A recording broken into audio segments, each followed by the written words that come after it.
المتابعين اللي طلبوا طريقة يخنة اللحم، حبايب قلبي بخدمتكم. بس قبل ما نبدي سوي حفظ لي الفيديو صلى على محمد وعلى محمد، خلينا لايك ومتابعة. شوف لي اياها الا ضين.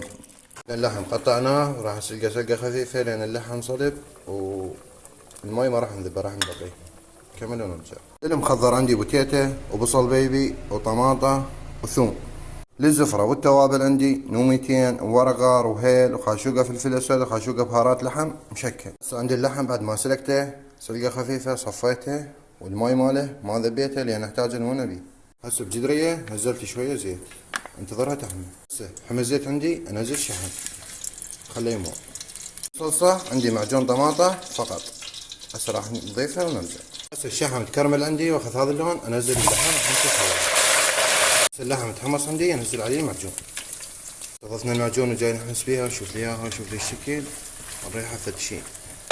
ورا ما حمسنا المعجون وطلعت ريحتها هسه نضيف الخضروات. ورا ما ضفنا الخضروات هسه نضيف البهارات والتوابل. نبقى نحرك بيهن على ما يتجانسن كلهن الماء. طبعا هنا عندي ماي اللحم ما ذبيته، هسه راح انزله على مود احصل على كمية بخار قوية. هسه اضيف ربع ماي واخليها على البخار. هسه ورا 10 دقائق ورا ما تركناها على البخار، هسه نرجع نضيف كمية الماي الباقية، ولازم يكون الماي حار. هسه نضيف الماي ونغطي. هسه ورا ما ضفنا الماي نغطيها، وبعدين متى تستوي نضيف الملح. وهسه كملت اليخنة مالتنا، شوف لي اياها، وعليكم مليون عافية. لا تنسون تخلونا لايك ومتابعة.